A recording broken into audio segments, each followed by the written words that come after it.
I find it a little difficult to say what the subject matter of this seminar is going to be, because it's too fundamental to give it a title. I'm going to talk about what there is. Now, the first thing, though, that we have to do is to get our perspectives with some background about the basic ideas which, as Westerners living today in the United States, influence our everyday common sense, our fundamental notions about what life is about. And there are historical origins for this which influence us more strongly than most people realize. Ideas of the world which are built into the very nature of the language we use and of our ideas of logic and of what makes sense altogether. And these basic ideas I call myth, not using the word myth to mean simply something untrue, but to use the word myth in a more powerful sense. A myth is an image in terms of which we try to make sense of the world. Now, for example, a myth in a way is a metaphor. If you want to explain electricity to someone who doesn't know anything about electricity, you say, well, you talk about an electric current.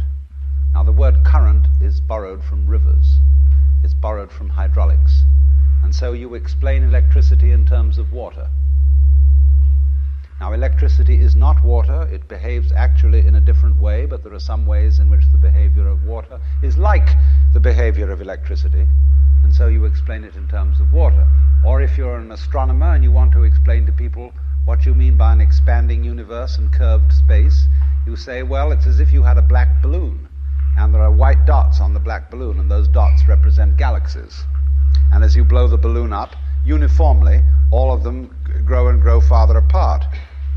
But you're using an analogy. The actual universe is not a balloon with white dots on it.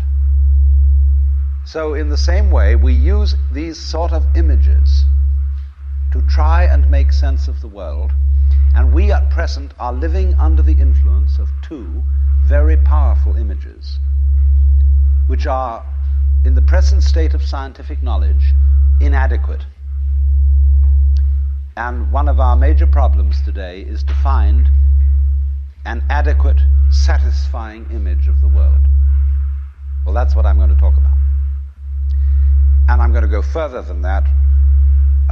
Not only what image of the world to have, but how we can get our sensations and our feelings in accordance with the most sensible image of the world that we can manage to conceive. All right, now, the two images which we have been working under for 2,000 years and maybe more are what I would call two models of the universe. And the first is called the ceramic model, and the second, the fully automatic model.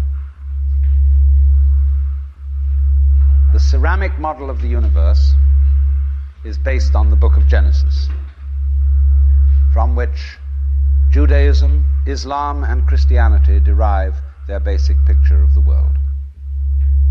And the image of the world in the book of Genesis is that the world is an artifact. It is made.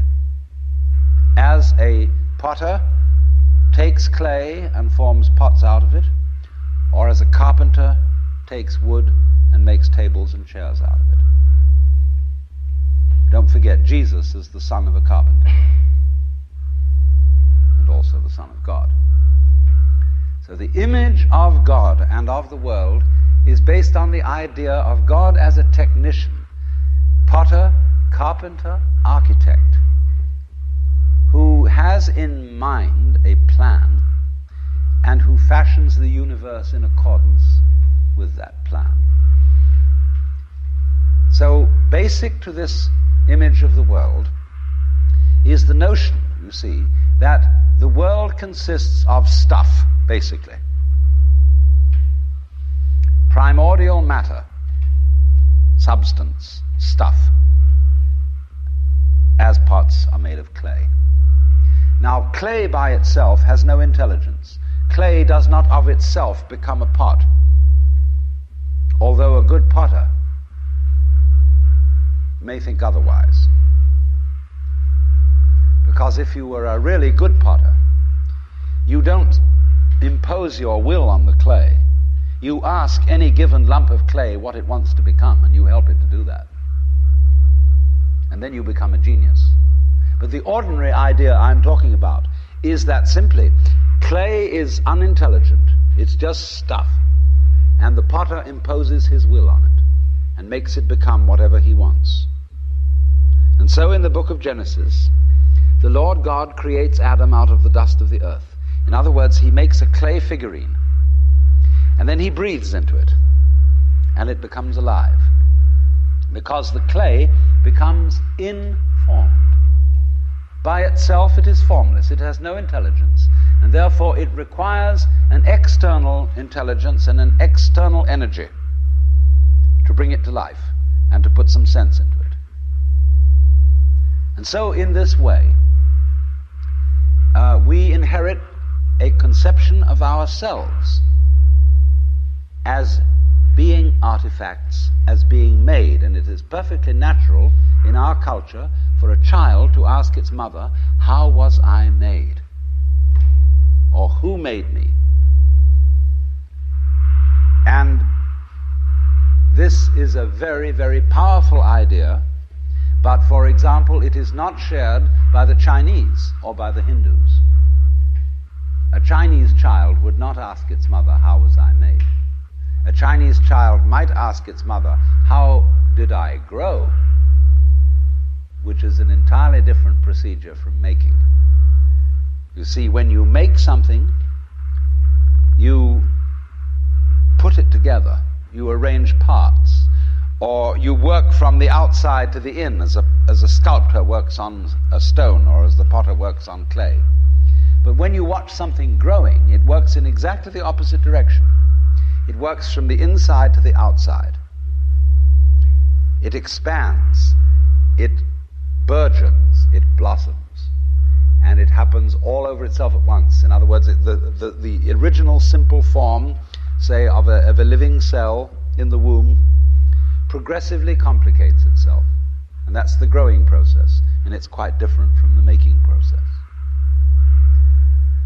But we have thought historically, you see, of the world as something made, the idea being that trees, for example, are constructions, just as tables and houses are constructions. And so there is, for that reason, a fundamental difference between the made and the maker. And this image, this ceramic model of the universe, originated in cultures where the form of government was monarchical,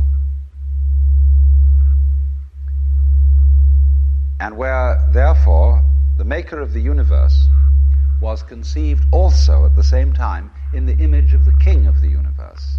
King of kings, Lord of lords, the only ruler of princes, who dost from thy throne behold all dwellers upon earth. I'm quoting the Book of Common Prayer. And so all those people who are oriented to the universe in that way feel related to basic reality as a subject to a king. And so they are on very, very humble terms in relation to whatever it is that works all this thing. I find it odd in the United States that people who are citizens of a republic have a monarchical theory of the universe, because we are carrying over from very ancient Near Eastern cultures the notion that the Lord of the universe must be respected in a certain way. People kneel, people bow, people prostrate themselves. Because and you know what the reason for all that is? That nobody is more frightened of everybody else than a tyrant. He sits with his back to the wall, and his guards on either side of him. And he has you face downwards on the ground because you can't use weapons that way. When you come into his presence, you don't stand up and face him because you might attack. And he has reason to fear that you might because he's ruling you all. And the man who rules you all is the biggest crook in the bunch. Because he's the one who's succeeded in crime. The other people are pushed aside because the criminals, the people we lock up in jail, are simply the people who didn't make it. So naturally, the real boss sits with his back to the wall and his henchmen on either side of him. And so when you design a church, what does it look like? Catholic church with the altar as it used to be. It's changing now because the Catholic religion is changing. But the Catholic church has the altar with its back to the wall at the east end of the church. And there the altar is the throne, and the priest is the chief vizier of the court, and he is making obeisance to the throne in front, but there is the throne of God, the altar. And all the people are facing it and kneeling down. And a great Catholic cathedral is called a basilica, from the Greek basileus, which means king. So a basilica is the house of a king. And the ritual of the Catholic Church is based on the court rituals of Byzantium. A Protestant church is a little different, but basically the same. The furniture of a Protestant church is based on a judicial courthouse. The pulpit. The judge in an American court wears a black robe. He wears exactly the same dress as a Protestant minister. And everybody sits in these boxes. Like there's a jury box, there's a box for the judge, there's a box for this, a box for that. And those are the pews in an ordinary kind of colonial type Protestant church. So both these kinds of churches, which have an autocratic view of the nature of the universe, decorate themselves, are architecturally constructed in accordance with political images of the universe. One is the king and the other is the judge, Your Honor. There's sense in this. When in court you have to refer to the judge as Your Honor, it stops the people engaged in litigation from losing their tempers and getting rude. There's a certain sense to that. But when you want to apply that image to the universe itself, to the very nature of life, it has limitations. For one thing, the idea of a difference between matter and spirit. This idea doesn't work anymore. Long, long ago, physicists stopped asking the question, what is matter? They began that way. They wanted to know, what is the fundamental substance of the world? And the more they asked that question, the more they realized they couldn't answer it. Because if you're going to say what matter is, you've got to describe it in terms of behavior. And that is to say, in terms of form, in terms of pattern. You tell what it does. You describe the smallest shapes of it that you can see. Do you see what happens? You look, say, at a piece of stone, and you want to say, well, what is this piece of stone made of? Well, you take your microscope, and you look at it, and instead of just this block of stuff, you see ever so many tinier shapes, little crystals. So you say, fine, so far so good. Now, what are these crystals made of? And you take a more powerful instrument, and you find that they are made of molecules.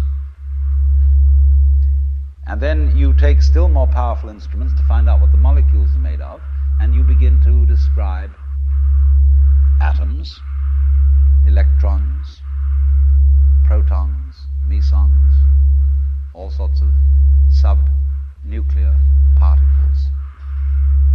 But you never arrive at the basic stuff.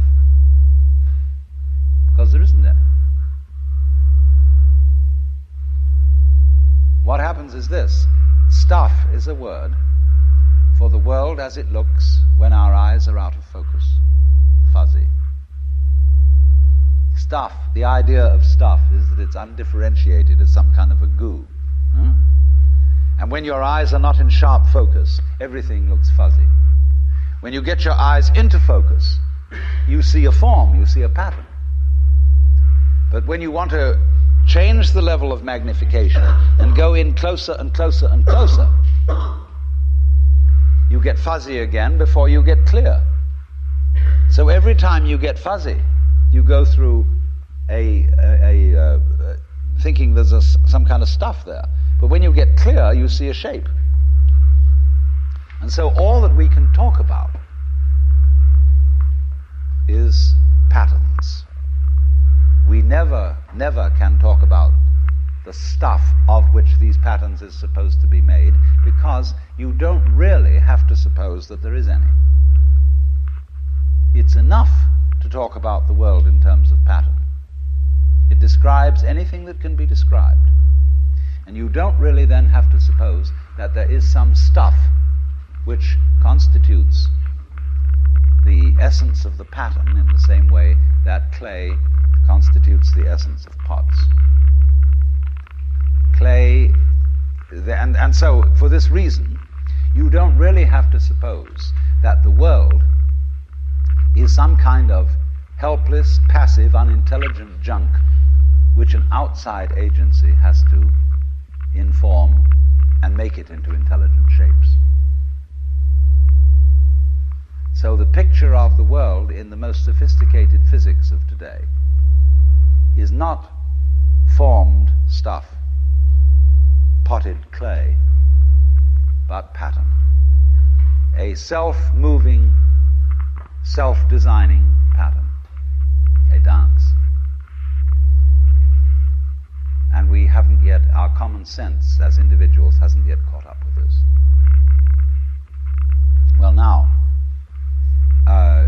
in the course of time, in the evolution of Western thought, the ceramic image of the world ran into trouble and changed into what I call the fully automatic model or image of the world. In other words, Western science was based on the idea that there are laws of nature.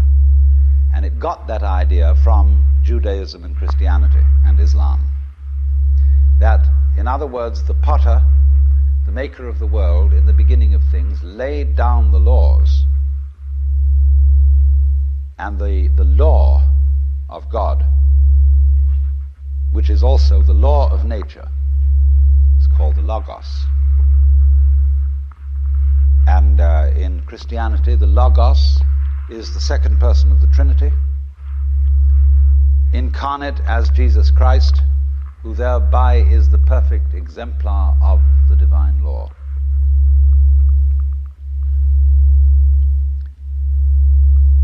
So we have tended to think of all natural phenomena as responding to laws, as if, in other words, the laws of the world were like the rails on which a streetcar or a tram or a train runs. And these things exist in a certain way, and all events respond to these laws. You know that limerick, there was a young man who said, "Damn, for it certainly seems that I am a creature that moves in determinate grooves. I'm not even a bus, I'm a tram." So, here's this idea that there's a kind of a plan, and everything responds and obeys that plan. Well, in the 18th century, Western intellectuals began to suspect this idea. And what they suspected is whether there is a lawmaker, whether there is an architect of the universe. And they found out, or they reasoned, that you don't have to suppose that there is. Why? Because the hypothesis of God does not help us to make any predictions.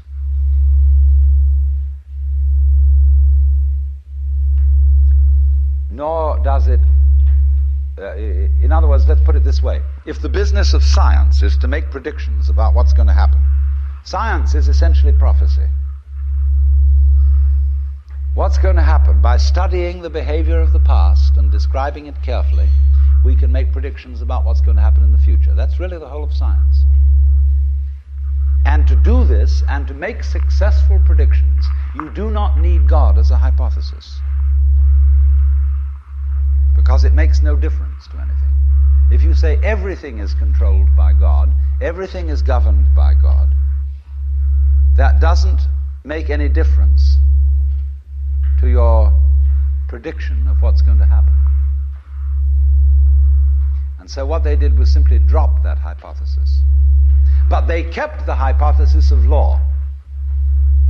Because if you can predict, if you can study the past and describe how things have behaved, and you've got some regularities in the behavior of the universe, you call that law.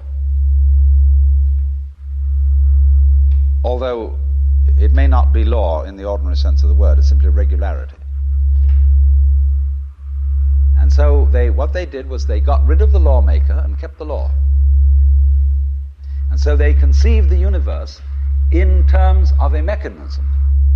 Something, in other words, that is functioning according to regular, clock-like mechanical principles. Newton's whole image of the world is based on billiards. The atoms are billiard balls, and they bang each other around. And so your behavior, every individual therefore is defined as a very, very complex arrangement of billiard balls, being banged around by everything else.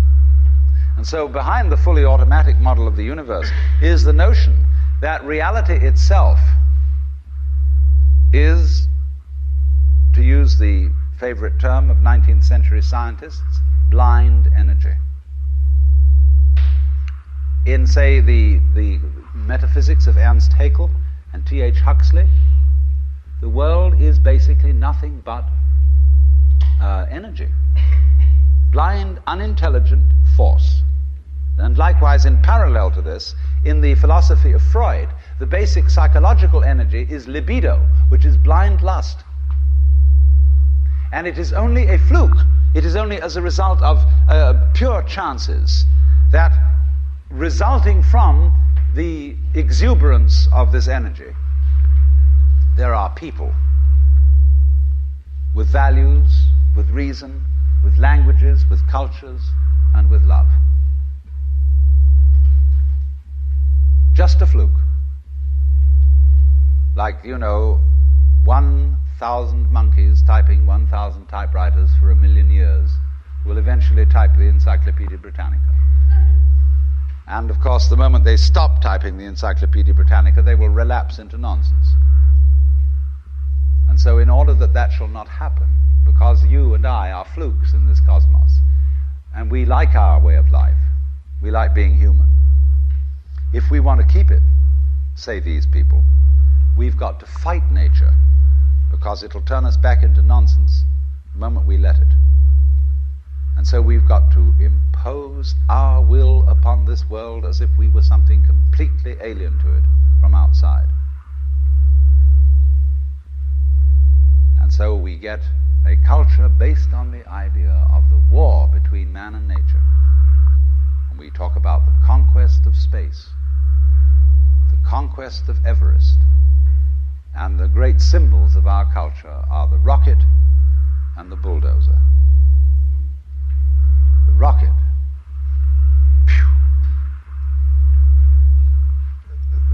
Compensation for the sexually inadequate male.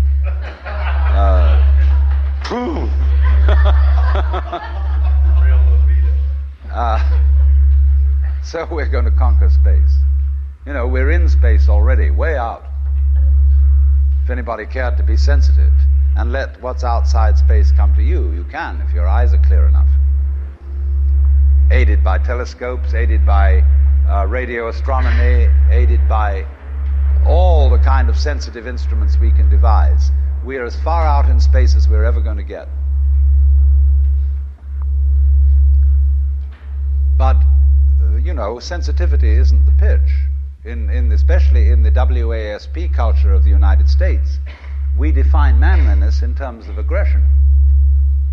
You see, because we're a little bit frightened as to whether we are really men. And so we put on this great show of being a tough guy. It's completely unnecessary. If you have what it takes, you don't need to put on that show. And you don't need to beat nature into submission. Why be hostile to nature? Because after all, you are a symptom of nature. You, as a human being, you grow out of this physical universe in just exactly the same way that an apple grows off an apple tree. So let's say the tree which grows apples is a tree which apples, using apple as a verb. And a world in which human beings arrive is a world that peoples. And so the existence of people is symptomatic of the kind of universe we live in. You, as a human being, you grow out of this physical universe in just exactly the same way that an apple grows off an apple tree. So let's say the tree which grows apples is a tree which apples, using apple as a verb. And a world in which human beings arrive is a world that peoples. And so the existence of people is symptomatic of the kind of universe we live in. Just as spots on somebody's skin are symptomatic of chickenpox. Just as hair on a head is symptomatic of what's going on in the organism. But we have been brought up by reason of our two great myths, the ceramic and the fully automatic, not to feel that we belong in the world. So our popular speech reflects it. We say, I came into this world. You didn't. You came out of it. We say, face facts. We talk about encounters with reality, as if it was a head-on meeting of completely alien agencies, and the average person has the sensation that he is a somewhat that exists inside a bag of skin, a center of consciousness, which looks out at this thing, and what the hell is it going to do to me? You see? I recognize you. You kind of look like me, and I've seen myself in a mirror, and you look like you might be people. So maybe you're intelligent, maybe you can love too. And perhaps you're all right. Some of you are anyway. If you've got the right color of skin, or you have the right religion, or whatever it is, you're okay. But there are all those people over in Asia, Africa, and they may not really be people. When you want to destroy someone, you always define them as unpeople. So, but we have this hostility to the external world because of the superstition, the myth, the absolutely unfounded theory that you yourself exist only inside your skin. Now, I want to propose another idea altogether. You know, there are astronomers. There's two great theories going on in astronomy about the origination of the universe. One is called the explosion theory, and the other is called the steady state theory. The steady state people say there never was a time when the world began. It's always expanding, yes, but always as a result of free hydrogen in space, with the free hydrogen coagulates and makes new galaxies. But the other people say there was a primordial explosion, an enormous bang millions of years ago, billions of years ago, which flung all the galaxies into space. Well, let's take that just for the sake of argument and say that was the way it happened. It's like you took a bottle of ink and you threw it at a wall. Smash, and all that ink spreads. And in the middle, it's dense, isn't it? And as it gets out on the edge, the little droplets are finer and finer and make more complicated patterns. See? So in the same way, there was a big bang in the beginning of things, and it spread. And you and I, sitting here in this room, as complicated human beings, are way, way out on the fringe of that bang. We're the complicated little patterns on the end of it. Very interesting. But so we define ourselves as being only that. If if you think that you are only inside your skin, you define yourself as one very complicated little curlicue, way out on the edge of that explosion, way out in space and way out in time. Billions of years ago, you were a big bang. But now you're a complicated human being. And then we cut ourselves off like this and don't feel that we're still the Big Bang. But you are. Depends how you define yourself. You are actually, if this is the way things started, if there was a Big Bang in the beginning, you're not something that is a result of the Big Bang.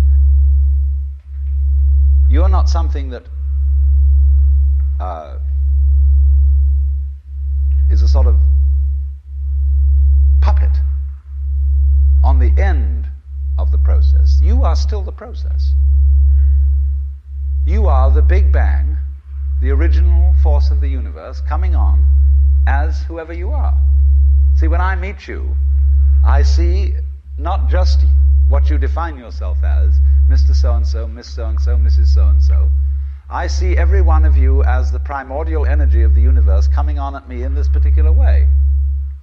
I know I'm that too. But we've learned to define ourselves as separate from it. And so what I would call a kind of a basic problem we've got to go through first is to understand that there are no such things as things.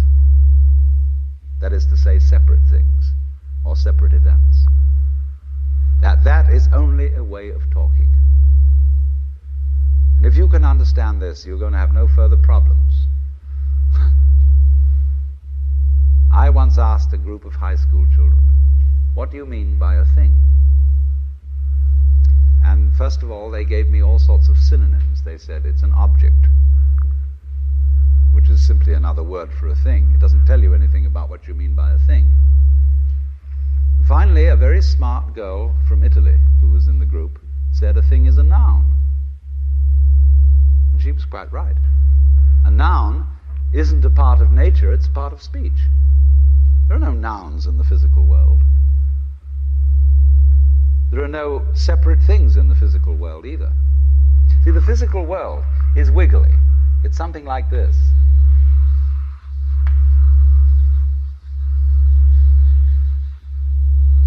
Maybe that's a cloud.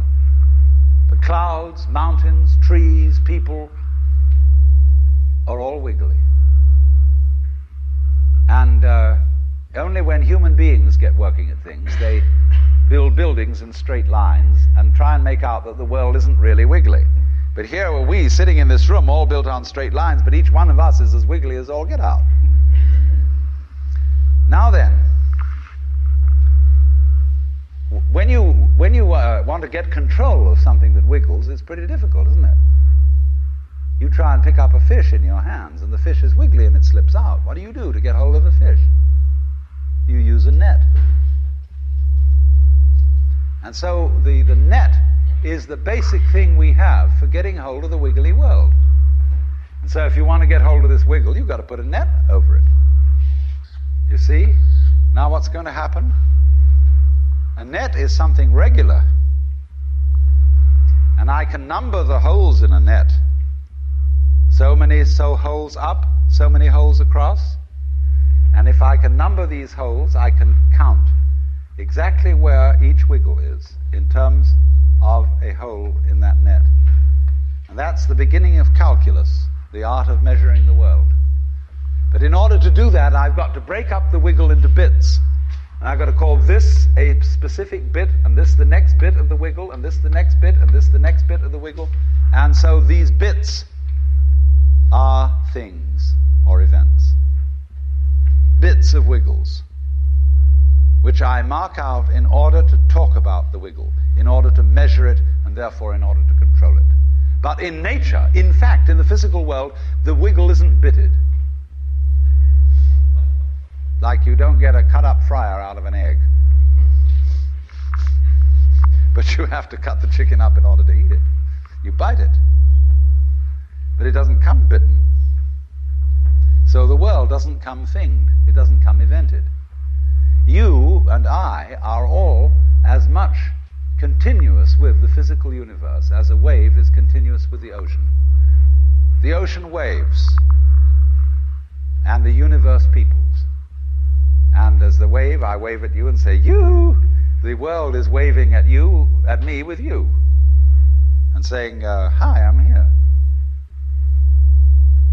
But our consciousness, the way we feel and sense our existence, being based on a myth that we are made, that we are parts, that we are things, our consciousness has been influenced so that each one of us does not feel that. We have been hypnotized, literally hypnotized, by social convention into feeling and sensing that we exist only inside our skins. That we are not the original bang, but just something out on the end of it.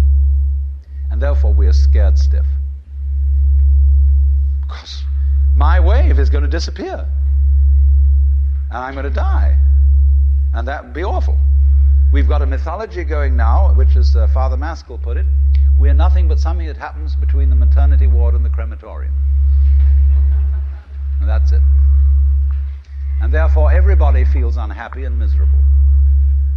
You know, this is what people really believe today. You may go to church, you may say you believe in this, that, and the other, but you don't. Even Jehovah's Witnesses, who are the most fundamentalists, they are polite when they come round and knock at the door. But if you really believed in Christianity, you would be screaming in the streets. But nobody does.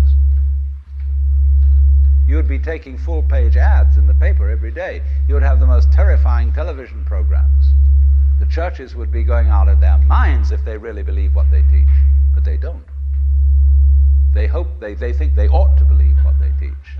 They believe they should believe, but they don't believe it, because what we really believe is the fully automatic model.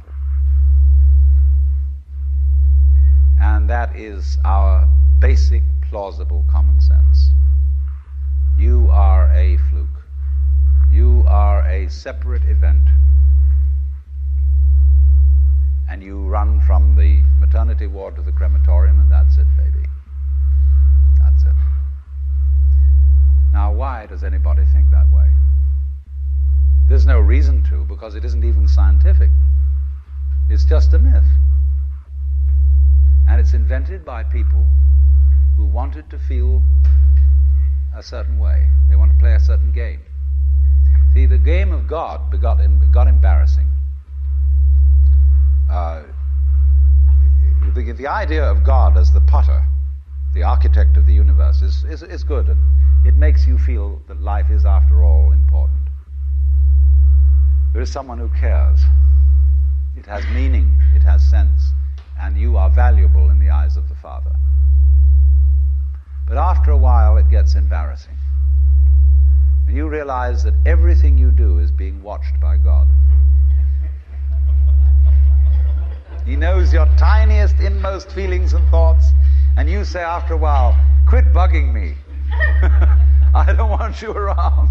So you become an atheist, just to get rid of it. Then you feel terrible after that, because you got rid of God, but that means you got rid of yourself. You're just nothing but a machine. And your idea that you're a machine is just a machine too. So if you're a smart kid, you commit suicide. Camus said there is only really one serious philosophical question, which is whether or not to commit suicide. I think there are 4 or 5 serious philosophical questions. The first one is, who started it? The second is, are we going to make it? The third is, where are we going to put it? The fourth is, who's going to clean up? And the fifth, is it serious? But still, should you or not commit suicide? This is a good question. Why go on? And you only go on if the game is worth the candle. Now, the universe has been going on for an incredible long time. And so really, a satisfactory theory of the universe has to be one that's worth betting on. It seems to me, absolutely elementary common sense. If you make a theory of the universe which isn't worth betting on, why bother? Just commit suicide. But if you want to go on playing the game, you've got to have an optimal theory for playing the game. Otherwise, there's no point in it. But the people who coined the fully automatic theory of the universe were playing a very funny game. What they wanted to say was this: all you people who believe in religion are old ladies and wishful thinkers. You've got a big daddy up there and you want a comfort and thing, but life is rough. Life is tough. And success goes to the most hard-headed people. That was a very convenient theory when the European-American world was colonizing the natives everywhere else. They said, we are the end product of evolution, and we're tough. See, I'm a big, strong guy because I face facts, and life is just a bunch of junk, and I'm going to impose my will on it and turn it into something else, you see. And I'm real hard. See, that's a way of flattering yourself. And so it has become academically plausible and fashionable that this is the way the world works. In academic circles, no other theory of the world than the fully automatic model is respectable. Because if you're an academic person, you've got to be an intellectually tough person. You've got to be prickly. See, there are basically two kinds of philosophy. One's called prickles, the other's called goo. And prickly people are precise, rigorous, logical. They like everything chopped up and clear. Goo people like it vague.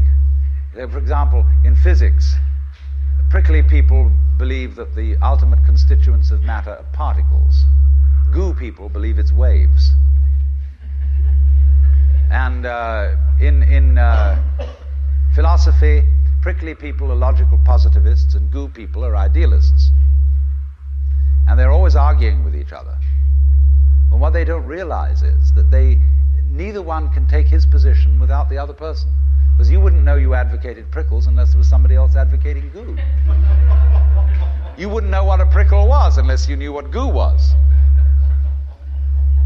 Because life is not either prickles or goo, it's gooey prickles and prickly goo. And they go together like back and front, male and female. And that's the answer to philosophy. See, I'm a philosopher, and I'm not going to argue very much, because if you don't argue with me, I don't know what I think.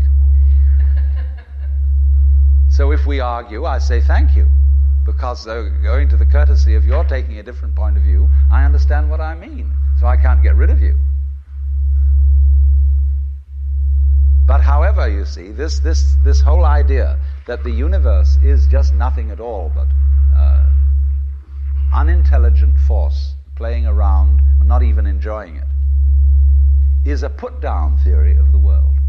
People who had an advantage to make, a game to play, by putting it down and making out that because they put the world down, they were a superior kind of people.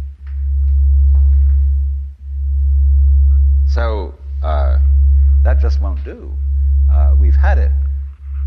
Because if you seriously go along with this idea of the world, you're what is technically called alienated. You feel hostile to the world. You feel that the world is a trap.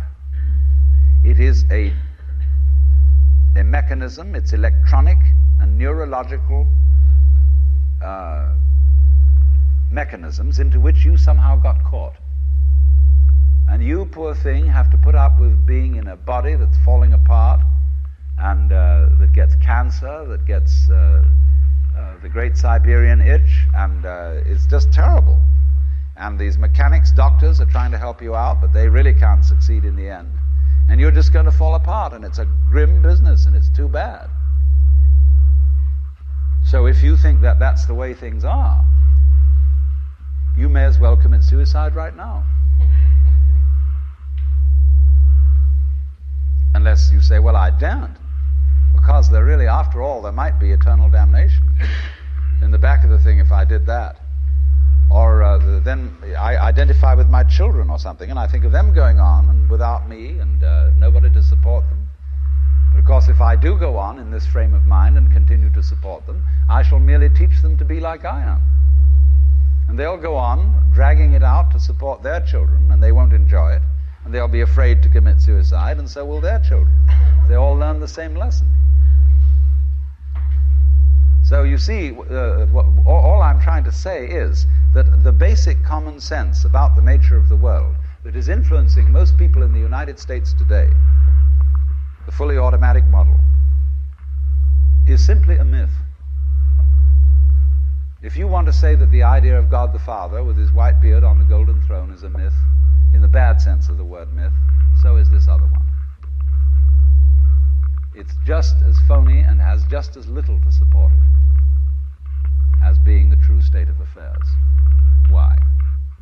And let's get this clear. If there is any such thing at all as intelligence and love and beauty, well, you found it in other people. In other words, it exists in us as human beings. And as I said, if it is there in us, it is symptomatic of the scheme of things.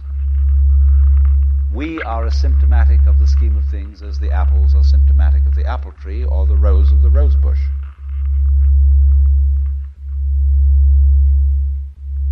The earth is not a big rock infested with living organisms, any more than your skeleton is bones infested with cells. The earth is geological, yes, but this geological entity grows people. And our existence on the earth is a symptom of the solar system and its balances, as much as the solar system in turn is a symptom of our galaxy, and our galaxy in its turn is a symptom of the whole company of galaxies. Goodness only knows what that's in. But you see, when as a scientist you describe the behavior of a living organism, you try to say what a person does. It's the only way in which you can describe what a person is. Describe what they do. Then you find out that in making this description, you cannot confine yourself to what happens inside the skin. In other words, you can't talk about a person walking unless you start describing the floor. Because when I walk, I don't just dangle my legs in empty space. I move in relationship to a room. And so in order to describe what I'm doing when I'm walking, I have to describe the room. I have to describe the territory. So in describing my talking at the moment, I can't describe this just as a thing in itself, because I'm talking to you. And so what I'm doing at the moment is not completely described unless your being here is described also. So if that is necessary, if in other words, in order to describe my behavior, I have to describe your behavior and the behavior of the environment, it means that we've really got one system of behavior. That what I am involves what you are. I don't know who I am unless I know who you are. And you don't know who you are unless you know who I am.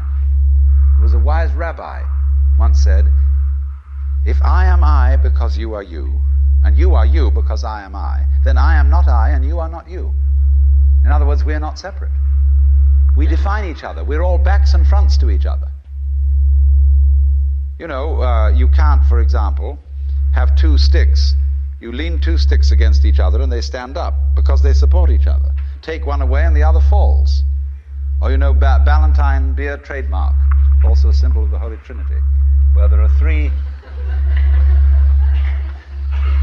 interlocked rings. If you pull one out, the other two separate. They interdepend. And so in exactly that way, we and our environment, and all of us and each other, are interdependent systems. We know who we are in terms of other people. We all lock together. And this is, again and again, the serious scientific description of how things happen, and to such an extent that any good scientist knows, therefore, that what you call the external world is as much you as your own body. Your skin doesn't separate you from the world, it's a bridge through which the external world flows into you, and you flow into it. Just, for example, as a whirlpool in water, you could say, because you have a skin, you have a definite shape, you have a definite form. All right? Here is a flow of water, and suddenly it does a whirlpool. And then it goes on. The whirlpool is a definite form, but no water stays put in it. The whirlpool is something the stream is doing. And exactly the same way, the whole universe is doing each one of us. And I see you today, and I recognize you tomorrow, just as I would recognize a whirlpool in a stream. I'd say, oh yes, I've seen that whirlpool before. It's just near so-and-so's house on the edge of the river, and it's always there. So in the same way, when I meet you tomorrow, I recognize you, you're the same whirlpool you were yesterday. But you're moving. The whole world is moving through you. All the cosmic rays, all the food you're eating, the stream of steaks and milk and eggs and everything is just flowing right through you. When you're wiggling the same way, the world is wiggling, the stream is wiggling you. But the problem is, you see, we haven't been taught to feel that way. The myths underlying our culture and underlying our common sense have not taught us to feel identical with the universe, but only parts of it, only in it, only confronting it, aliens. And we are, I think, quite urgently in need of coming to feel that we are the eternal universe, each one of us. Otherwise we're going to go out of our heads. We're going to commit suicide, collectively, with courtesy of H-bombs. And, all right, supposing we do, well, that will be that, and there will be life making experiments on other galaxies. Maybe they'll find a better game.